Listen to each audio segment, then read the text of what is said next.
gon' get it. I'm gon' get it. This is Elden Ring review. This is Elden Ring review. This is Elden Ring review. This is Elden Ring review. Oh, shizzle. This game fucking sucks. In fact, I hate this game. Not only has it taken me 100+ hours to beat, called me maidenless, kicked my ass with its shitty fucking platforming, but it's also caused me to write and rewrite this stupid fucking script 3 times already. Give me a goddamn break, Studio Ghibli. Elden Ring has come a long way from the first announcement trailer to fracturing people's relationships with the real world. It's another dark fantasy game spearheaded by what might possibly be the only AAA developer that still truly prioritizes the people who play the games it develops. Instead of adding dank microtransactions and daily login rewards, From Software added Jumping to Dark Souls. Shining like a Mega Man, I smoke Mega Man. Don't come let the send you back to where you came from. Niggas with the Oh, and it's an open world or something this time. I don't fucking know. Before we take a deep dive into the expansive world of Elden Ring, let's backtrack to a time before the Golden Order. A time with no rules, no boundaries, when complete bunk-ass cavemen ruled the open world scene. E3 2019. So I actually had this long-ass introduction sequence written about what it was like as a fan leading up to release in E3 2019, but it was super long and contained a lot of jokes about Miyazaki playing with my nipples. After reading through it a couple times, I figured that this section could be condensed heavily through the show don't tell method of storytelling, and that looks a little bit like this.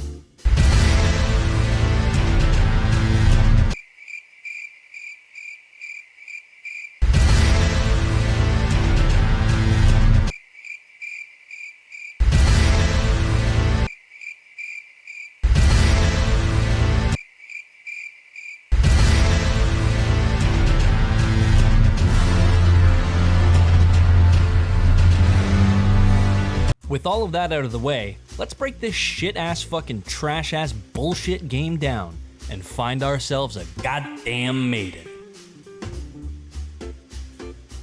When you first go to open up the game, you're actually greeted with the first boss fight, the white opening transition.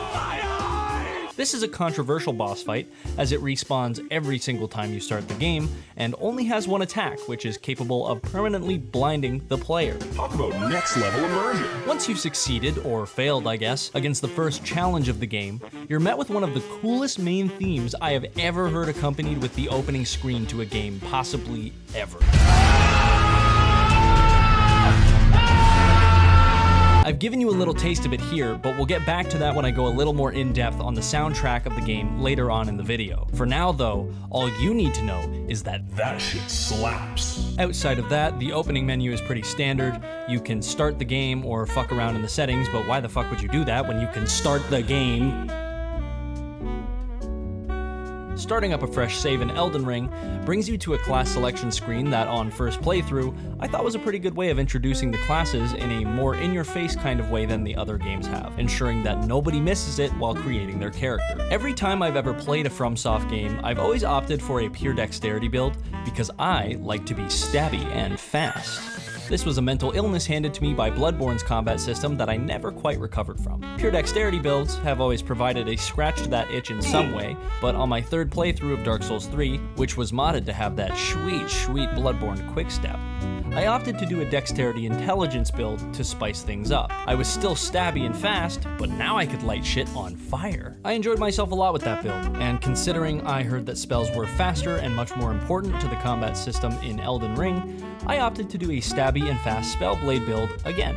How original. I resisted every urge to start off with the class that used the spin to win twin blades, and after an internal struggle that had me questioning every life choice I had ever made, I settled on the prisoner.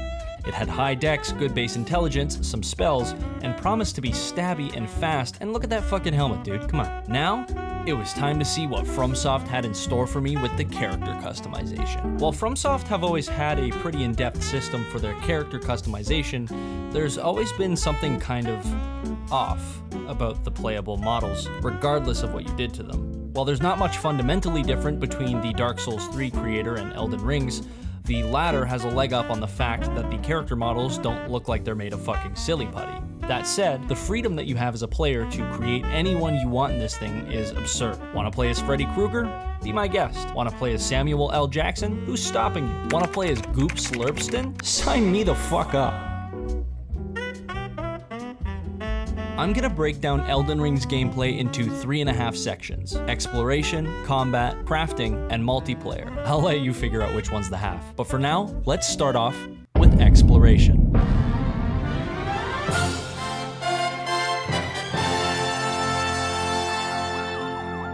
While Elden Ring's open world doesn't necessarily follow the formula set in most modern open world games, it is formulaic in that From Software is back on their bullshit with hiding items, weapons, NPCs, and entire fucking areas from the player. Seriously, if you go through this game without finding any of the hidden shit, you're probably looking at around a 25-hour playthrough. The median time for a playthrough at the time of writing this seems to be around 50 hours, 75 hours if you're hunting for everything, or 6 minutes if you've discovered the zip glitch.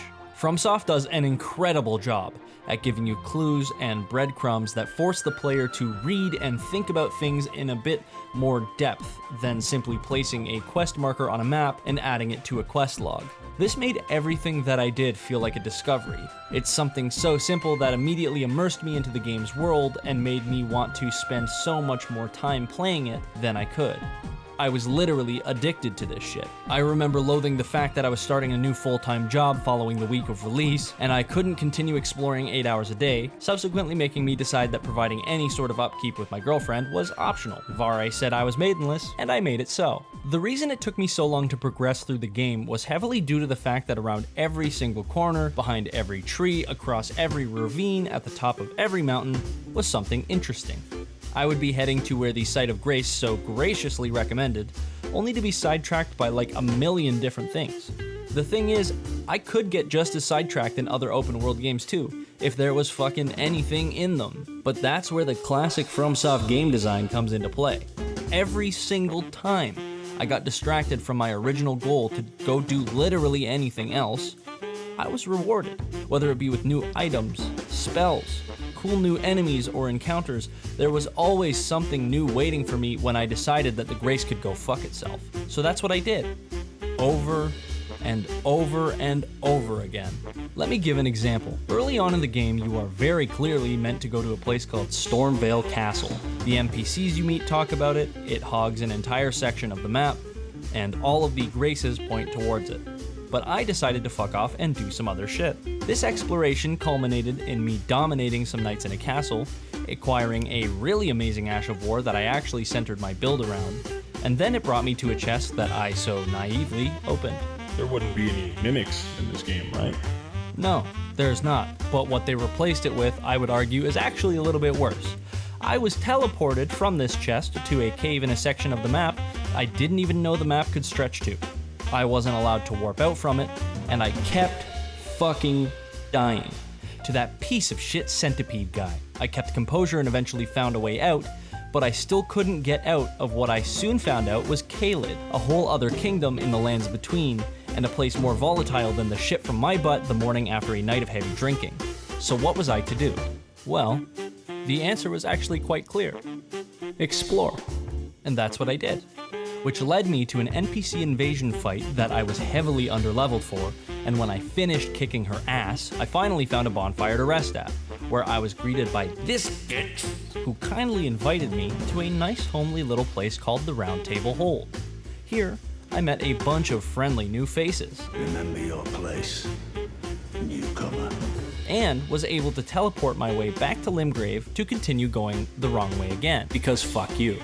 It may not seem like a rewarding experience on paper, but it is certainly a memory of this game that I will never forget, with feelings of true fear and exasperation followed by victory and wonder that other games just don't know how to provide. Now, I want to touch on how fucking big this world is. I think Donkey actually put it best. Whoa! This game big! And it's even fucking bigger.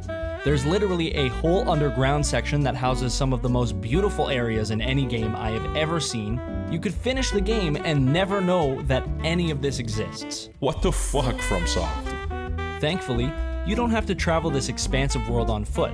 You are eventually given a steed named Torrent, who's like this half-horse, half-bull thing. I don't really know what he is, but he's fast as fuck, boy. And he can...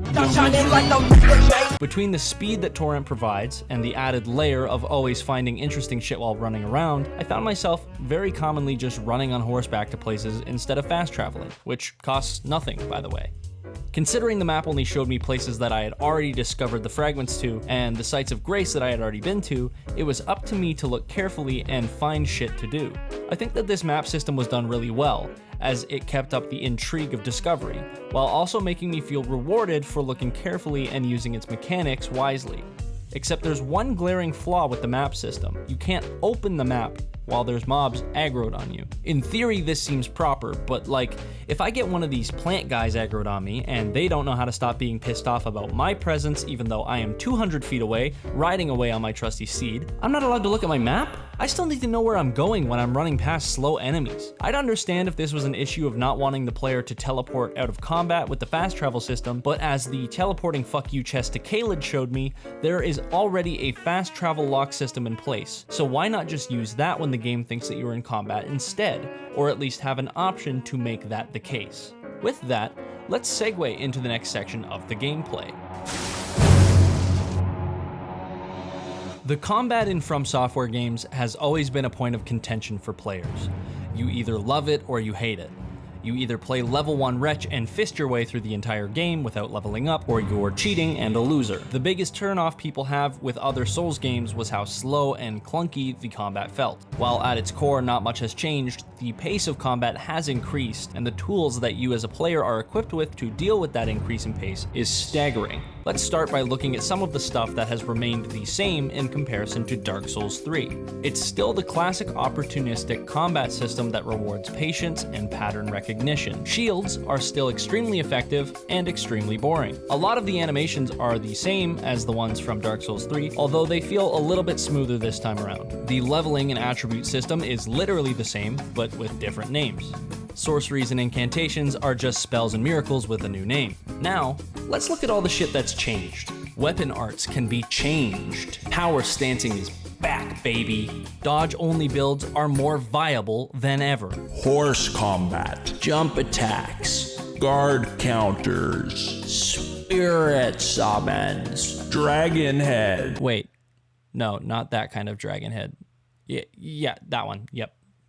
That's the one I was talking about, yeah. There has never been more variety and viable builds in a FromSoft game ever. You can literally spin together random stats and come up with something interesting. The respeccing system introduced early on is so fluid that you could find a new weapon, create a whole build around it, find an even cooler weapon 2 hours later with completely different stat requirements, say fuck it, and go respec and rebuild around that weapon instead with basically no punishment. I got super lucky with my first build. A Bleed Faith build that sufficiently satisfied my need to be stabby and fast. So lucky, in fact, that I haven't respecced once yet. I started a whole ass second character just to test out other builds because I don't know how to let go of the build that I started with. Now, I'm gonna be honest with you guys. I tried really hard to stay away from the spin to win twin blades, but after trying Prisoner for a very brief amount of time, I deleted my character and tried again. With them slick as fuck spinny boys. I didn't use them for long, I promise, as when I found the hook claws, I fell in love. With those in hand, I set off to fuck some motherfuckers up. And the motherfuckers I set off to fuck up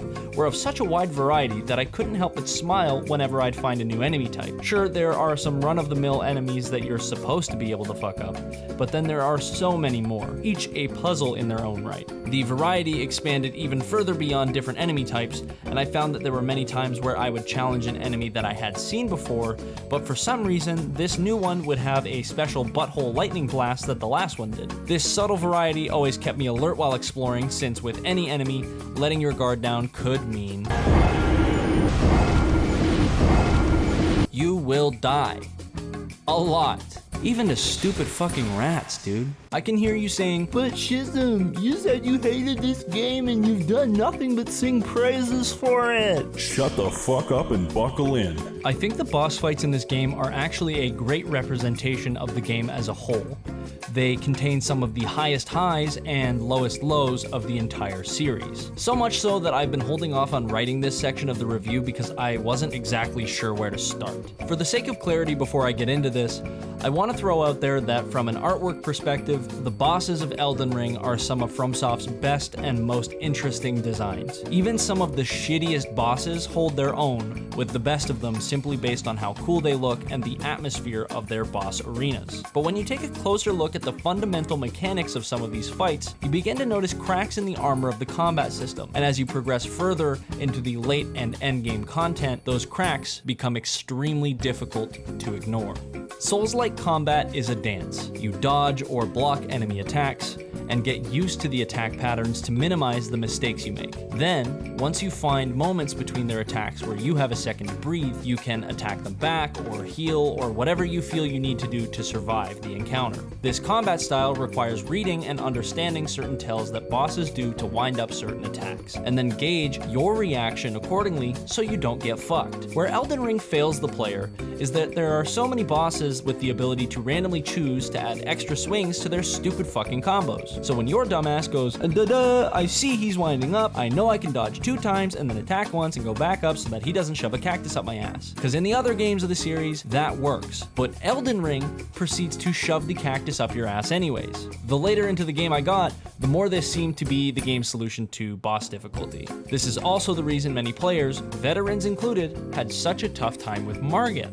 But Shizm, you can go and level and do something else and come back to Margit. Shut the fuck up. The bullshit extra swing that he can do at the end of this already really long combo is bullshit game design and nothing else. This directly leads into the second crack in the proverbial armor of the combat system, which is that there's so much waiting before you can do shit. I have to wait while the regal ancestor spirit keeps teleporting to buttfuck nowhere.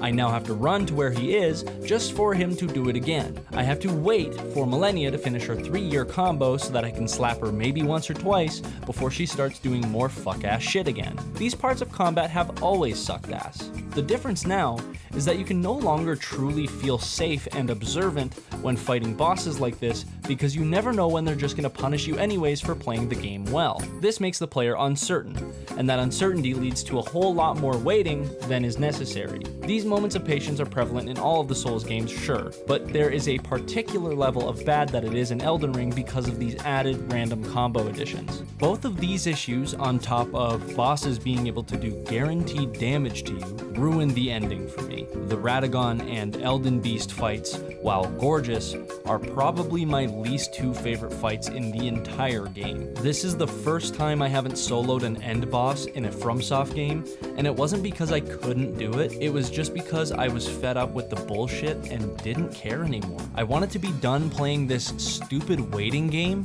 and just wanted to finish the actual game. The waiting issue is something that I felt was solved in Bloodborne through a lack of shields in the game. Well, there were 2 shields, but you're a fucking idiot or a masochist if you used them. It was also solved by the rally system, with which the player would be able to heal if they attacked an enemy quickly enough after getting hit. Sekiro solved this by being a rhythm game, where every single swing you defended against was an engaging and active part of the combat. With these systems solving their own micro problems to this macro problem, I thought maybe Elden Ring would be the one to fit all of those pieces together. Instead, Elden Ring flops the donkey dick of Dark Souls 3's combat on the table with a nice new coat of paint to cover up the shitty parts. And then 2/3 of the way through the game, it rains all over the paint job, and surprise, they didn't buy the waterproof shit. While it is entirely based on Dark Souls 3's combat, there is definitely more depth to Elden Ring's systems. Because of this added depth and increase in available options, the balancing of enemies in the game is fucking stupid. In the late game specifically, although I was overleveled for most of it due to my constant need to check every single corner of the game, I was still getting smacked upside the head by enemies with movesets that could stun lock me into submission or straight up one-shot me. And don't get me started on this stupid fucking full invisibility assassin. I'm gonna kill myself.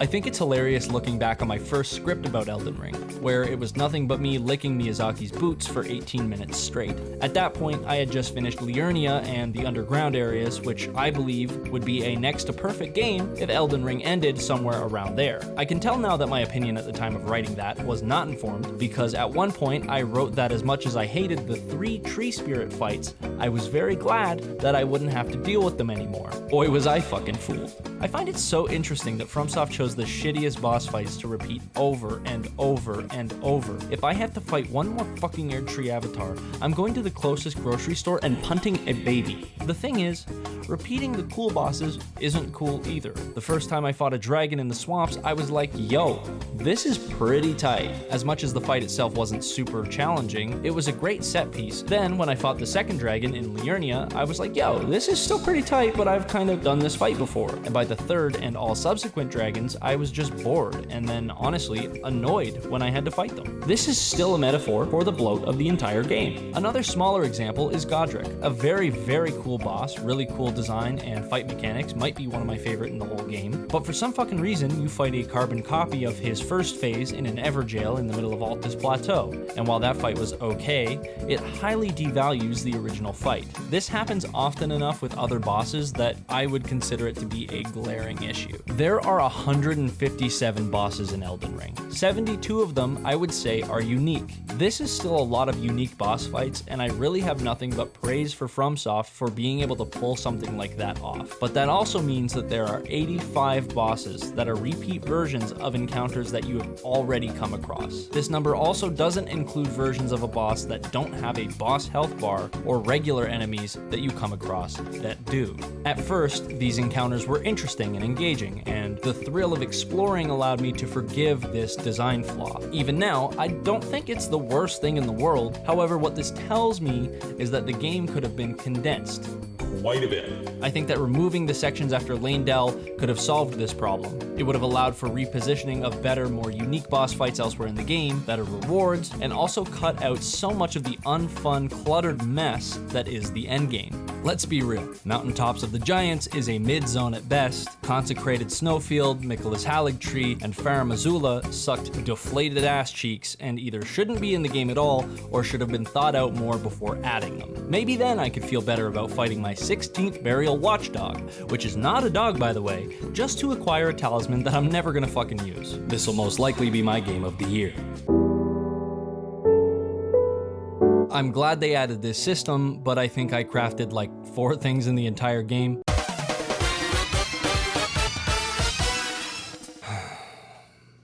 The multiplayer sucks. The multiplayer sucks. But Elden Ring would not be the same experience without it. Let me explain. The message system lends itself so unbelievably well to the experience. I felt so naturally connected with the world and the community playing the game at all times during my playthrough without it feeling invasive. While there were a lot of shitty and useless messages, there were also ones that made me laugh out loud to myself, and ones that helped me with in-game problem solving. There were times where I would be exploring around and I would see a message off in the distance, and that would entice me enough to go explore in that direction just because I was interested to see what people had to say about that spot. Usually it was just instructions on where I should put my fingers, yet that never deterred me from looking at every single message I came across. It worked well in the Souls games, but being in an open world environment with this system was truly magical. That said, there's something to be said about the fact that players should not be allowed to place messages within an extremely close vicinity to interactables, such as ladders, chests, and NPCs, as it can fuck with the menu priority. Also, This is not a dog. This is also not a dog. It's not a dog. It's not a dog. This is not a dog.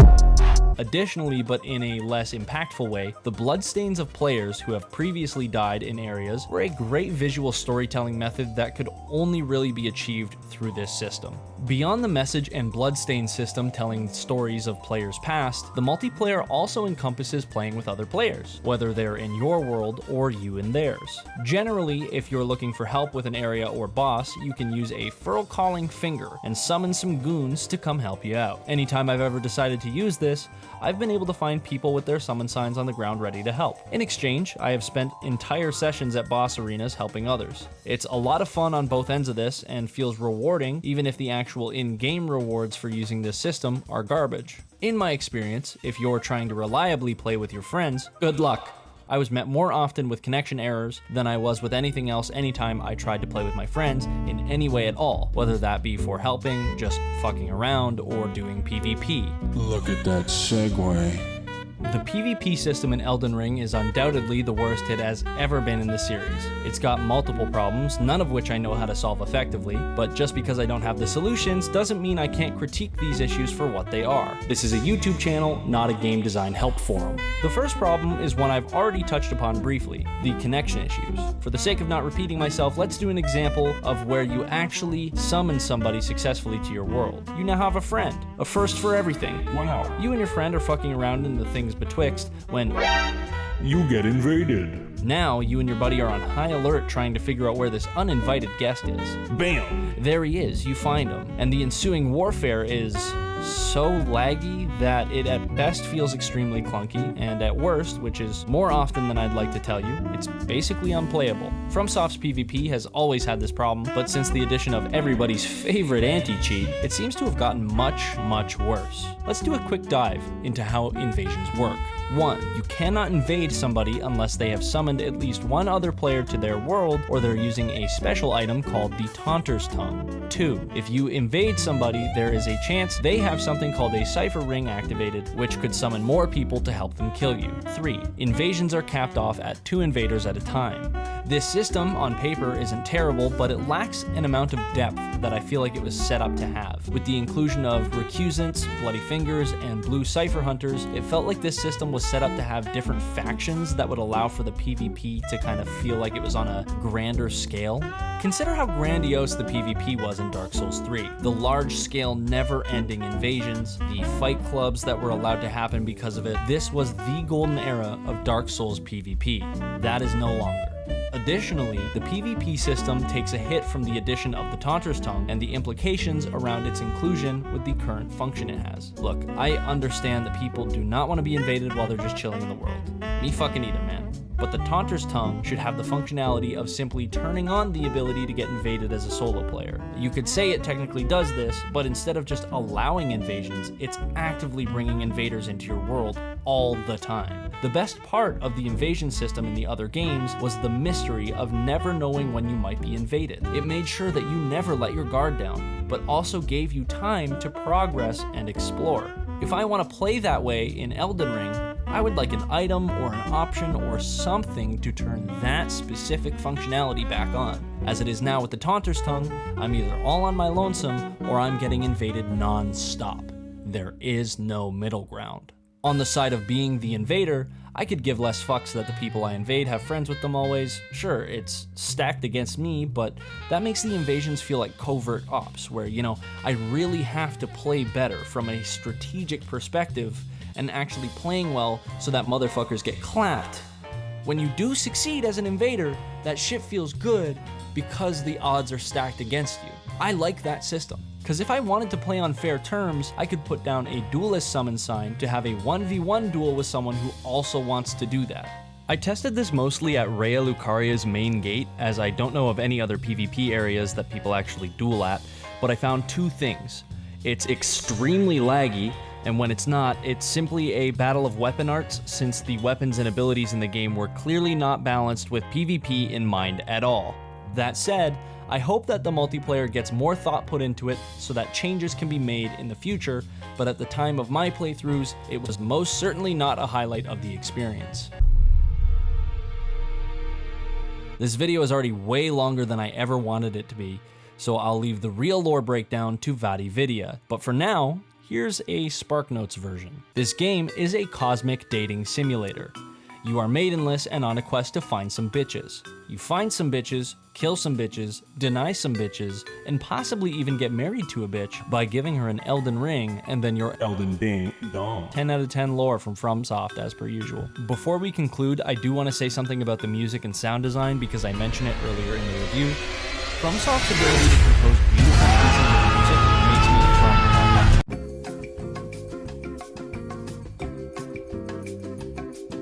In conclusion, despite its many failings and issues, Elden Ring is easily going to be the most influential game to hit the market for the foreseeable future. It may not be perfect, but it is a true masterpiece that will define RPGs and open world games for the rest of time. The game has a lot of bloat, and I think a lot of people will have difficulty committing the time and energy necessary to finish it, but I hope that they do anyways, because this game is so unbelievably good and worth experiencing at least once. And I hope that in the same way, FromSoft commits the time and energy necessary to fix all of the issues present so that this game can fill the giant diaper it's wearing with the quality shit stains everyone expected to see streaking through the whole thing.